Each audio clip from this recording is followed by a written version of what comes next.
Hi everyone, this is robin और एक बार फिर से अपने सेक्शन को स्टार्ट करेंगे हम ज्योमेट्री के साथ, जहाँ पर किरण के अंदर आपको दिए गए ज्योमेट्री से रिलेटेड जितने भी क्वेश्चंस हैं उनको हम कंप्लीट करेंगे।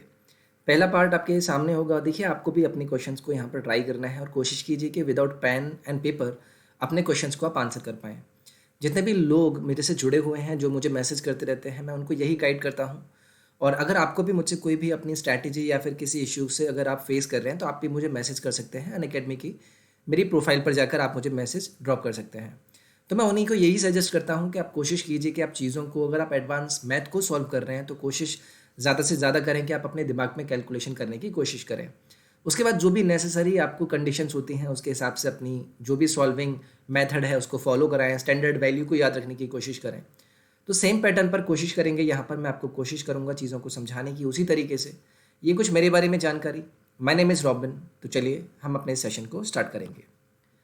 तो पहला क्वेश्चन आपके सामने है, the inradius of an equilateral triangle, यानी कि एक समबाहु त्रिभुज की अंत्य त्रिज्या आपको दी गई है कितनी, 3 सेंटीमीटर।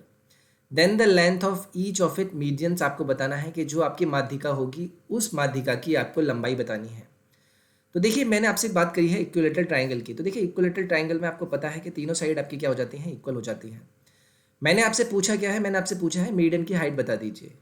देखिए, इन रेडियस जो हमेशा कभी भी आपका होता है ना, इन रेडियस वो आपका हाइट डिवाइडेड बाई 3 होता है, ये आपको पता है। यानी कि हाइट को अगर आप 1/3 कर देते हैं तो क्या आ जाती है आपके इन रेडियस। क्योंकि आपको ये पता है कि जब भी मैं इक्विलेटरल ट्राइंगल की बात करता हूँ तो उसका जो मीडियन होता है ना, उसका मीडियन उसको 2:1 के अनुपात में बांटता है। और ये एक वाली जो वैल्यू है ना, यही आपकी क्या होती है, इस सर्कल की क्या रेडियस होती है, जिसे कि आप इक्विलेटरल ट्राइंगल में बोलते हैं अंत्य त्रिज्या। तो बस तेरे आपको ये पता चल गया कि भाई इन रेडियस अगर हाइट का 1/3 होता है तो मुझे क्या करना पड़ा, मुझे यहाँ पर दी गई वैल्यू जो कि क्या थी, इक्विलेटरल ट्राइंगल की इन रेडियस थी। इन रेडियस में अगर मैं 3 का मल्टीप्लाई कर दूंगा तो मेरे पास हाइट की वैल्यू कितनी आ जाएगी, 3 × 3। अगर हाइट की वैल्यू मेरे पास 3 × 3 यानी कि 9 आ गई है, आपसे पूछा क्या गया मीडियन की लेंथ। और मीडियन ही क्या होता है इक्विलेटरल ट्राइंगल में, आपका हाइट भी होती है ट्राइंगल की, जो कि आपका यहाँ से करेक्ट आंसर दे देगा ऑप्शन नंबर 4। नेक्स्ट है आपका, if the orthocentre and the centroid of a triangle are same, तो ट्राइंगल आपका क्या है। तो देखिए, अगेन अगर मैं आपसे किसी ट्राइंगल की बात करता हूँ ना, मैं आपसे कहा क्या, सेंट्रॉइड। सेंट्रॉइड आपका क्या होता है, किसी इक्विलेटरल ट्राइंगल का जो ऑर्थो सेंटर होता है और सेंट्रॉइड जो होता है वो आपका हमेशा सेम एक ही पॉइंट होता है। अगर मैं आपसे बात करूं किसकी, ऑर्थो सेंटर की, तो ऑर्थो सेंटर क्या होगा, आपका परपेंडिकुलर बाइसेक्टर्स का केंद्रक होगा, यानी कि मीटिंग पॉइंट होगा। और अगर मैं आपसे सेंट्रोइड की बात करूं तो सेंट्रोइड आपका क्या होगा, जो आपके परपेंडिकुलर बाइसेक्टर्स होंगे, बाइसेक्टर्स वाली लाइन जो आप मीडियन ड्रॉ करते हैं, मीडियन का इंटरसेक्शन पॉइंट आपका क्या होता है, सेंट्रोइड होता है। अगर दोनों सेम है तो उसके लिए आपका इस ट्राइंगल को क्या होना पड़ेगा, इक्विलेटरल ट्राइंगल होना पड़ेगा। नेक्स्ट है आपका इनफिनिट ट्राइंगल, जो सरकम सेंटर है, इन सेंटर है, सेंट्रॉइड है एंड ऑर्थो सेंटर है, वो कोइंसाइड करते हैं, तो ट्राइंगल क्या होगा, अगेन वो आपका क्या होगा, इक्विलेटरल ट्राइंगल होगा। तो सारे सेंटर अगर एक ही जगह पर आते हैं वो तभी आते हैं जब आपका जो ट्राइंगल होता है वो आपका सम बाहु त्रिभुज होता है, यानी कि इक्विलेटरल ट्राइंगल होता है। नेक्स्ट है आपका, अगर किसी त्रिभुज में यानी कि ट्राइंगल में 3 ऑल्टीट्यूड्स आर इक्वल, तो ट्राइंगल क्या होगा। तो देखिए, अगेन अगर ट्राइंगल आपको दिया गया है, तीनों जो आपके ऑल्टीट्यूड्स हैं ये आपके क्या हैं, इक्वल हैं, तो ऑब्वियसली आपका ये तीनों अगर इक्वल हैं तो क्या हो जाएगा, ये तीनों साइड्स आपकी इक्वल हो जाएंगी। ये हमेशा आपको याद रखना है। तो यहाँ से आपका क्या हो जाएगा, ये हो जाएगा इक्विलेटरल ट्राइंगल, यानी कि ऑप्शन नंबर 2 आपका यहाँ से करेक्ट होगा। इफ ए बी सी एक इक्विलेटरल ट्राइंगल है और डी क्या है, पॉइंट है बी सी पर, इस तरीके से कि ए डी की वैल्यू बी सी पर परपेंडिकुलर है, तो बताना है कि भाई कौन सा यहाँ पर आपका करेक्ट होगा। तो देखिए, ट्राइंगल अगर मैं यहाँ से आपके लिए ड्रॉ करूँ, आपको दिया क्या गया, आपको दिया गया कि भाई एक ट्राइंगल है आपके पास ए बी सी, जो कि इक्विलेटरल ट्राइंगल है। बी सी पर आपने एक परपेंडिकुलर ड्रॉ किया है ए डी, ये आपको बोला गया है कि भाई ए डी परपेंडिकुलर है बी सी पर। तो ऐसी कंडीशन में ए बी और बी डी के बारे में आपको बताना है रिलेशन। तो देखिए, इक्विलेटरल ट्राइंगल है, यानी कि ये इसके इक्वल और ये इसके इक्वल हो गया। अब ये वाली जो लेंथ है, इसको आपने अगर परपेंडिकुलर बाइसेक्टर किया है तो ये आपकी हाफ हो जाएगी। अगर ये आपकी 2 रही तो ये आपकी क्या क्या हो जाएंगी, 1 हो जाएंगी। अब ये और इसके बीच में रेशो कितना हो जाएगा आपका, 2:1 हो जाएगा। तो ऑप्शन हो जाएगा आपके यहाँ से थर्ड करेक्ट। ये आपको यहाँ पर सोचना था।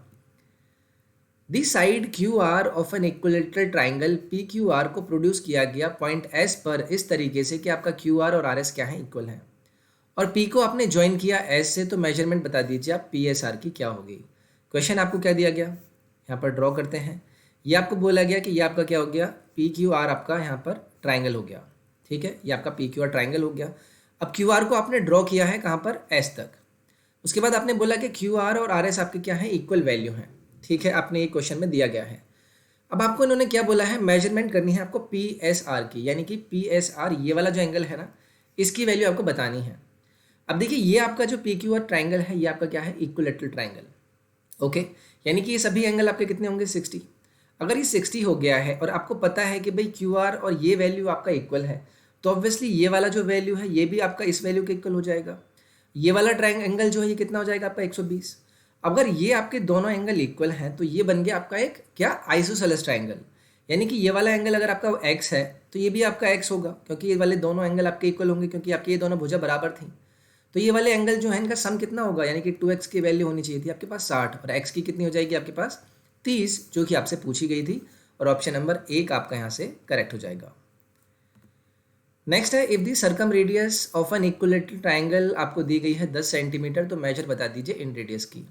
अब देखिए ये आपको जो रिलेशन यहाँ पर बोला गया है ना, ये आपको हमेशा समझना है कि भी किसी भी इक्विलेटरल ट्राइंगल की अगर मैं आपसे बात करता हूँ तो ऐसी कंडीशन में जो आपकी सर्कम रेडियस यानी कि कैपिटल आर होती है वो 2 गुना होती है स्मॉल आर, जो कि आपकी इन रेडियस है। अब आपको बोला क्या गया है, आपको सर्कम रेडियस बोली गई है, यानी कि अगर इसकी वैल्यू 10 है, ये आपको आर की वैल्यू पूछी है तो कितनी हो जाएगी, ये आपकी कितनी हो जाएगी, 5 हो जाएगी। आपको दिया क्या गया है, सर्कम रेडियस आपकी कितनी है, 10 सेंटीमीटर। तो ये आपको अगर उन्होंने बोला था कि भाई कैपिटल आर की वैल्यू ट्वाइस और स्मॉल आर होगी, तो ऐसी कंडीशन में इन रेडियस आपको बताना है, तो इन रेडियस आपको बताना है, ये दिया है 10, तो आर की वैल्यू कितनी हो जाएगी, यहाँ से आपकी 5 हो जाएगी, जो कि आपको करेक्ट आंसर देगी ऑप्शन नंबर 1।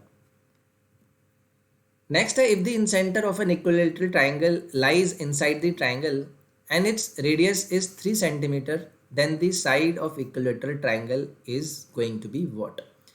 देखिए इंसेंटर के बारे में बोला गया कि भाई इक्विलेटरल ट्राइंगल है आपके पास और उसका जो इंसेंटर है वो ट्राइंगल के अंदर है, ये आपको उन्होंने बोला गया। अब आपसे बोला जाता है कि इस इंसेंटर की जो रेडियस है ना वो आपको कितनी दी गई है, 3 दी गई है। अब बताना है कि भाई इक्विलेटरल ट्राइंगल की साइड बता दीजिए। तो देखिए इक्विलेटरल ट्राइंगल के लिए जो रेडियस होती है ना आपकी, वो आपकी होती है साइड अपॉन 2√3, ये आपको पता होगा।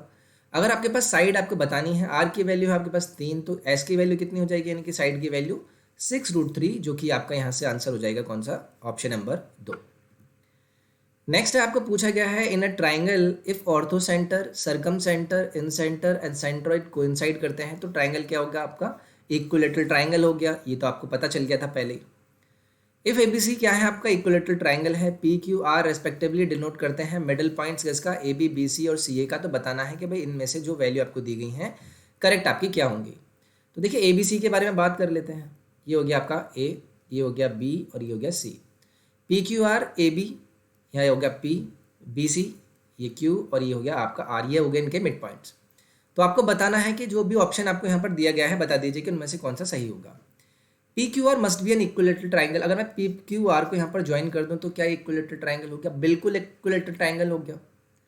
ए बी सी अगर आपकी पूरे की वैल्यू 2 थी तो ये 1 हो जाएगा, ये 1 हो जाएगा, ये अगर 1 होगा तो ये 1 होगा, ये 1 होगा, ये 1 होगा, ये 1 होगा।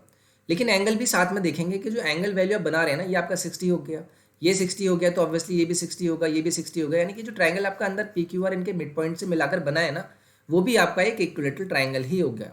तो यहाँ से आपका ऑप्शन नंबर 1 हो जाएगा करेक्ट। तो ये आपका किरण पब्लिकेशन की ज्योमेट्री का पहला पार्ट था। मैं क्विकली ऐसे ही कोशिश करूंगा कि आपको जल्द से जल्द इन सभी सवालों को कराने की कोशिश करूं। आपका ना रिस्पॉन्स आप दीजिए। पसंद आई वीडियो तो लाइक कीजिए, शेयर कीजिए वीडियो को और सब्सक्राइब कीजिए चैनल को। टेलीग्राम और इंस्टाग्राम के लिंक आपको डिस्क्रिप्शन में मिल जाएंगे, वहाँ पर जाकर आप इन वीडियोज़ को फॉलो करके लाइक कर सकते हैं।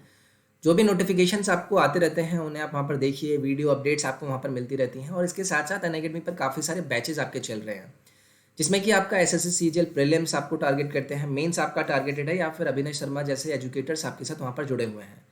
और भी काफ़ी सारे एग्जाम जिसमें CHSL, CPO, MTS, steno, JE सभी एग्जाम को बैचेस के रूप में वहाँ पर कवर कराया जाता है। अगर आपने सब्सक्रिप्शन नहीं लिया है तो 10% का डिस्काउंट आपको मिलेगा अगर आप कोड यूज़ करते हैं SSCYT। तो कोड यूज़ करें, अपना सब्सक्रिप्शन लें और अपनी तैयारी को सही डायरेक्शन दें। मैं नेक्स्ट पार्ट में आपसे मिलता हूँ। अपना ख्याल रखिए, take care, bye bye, thank you.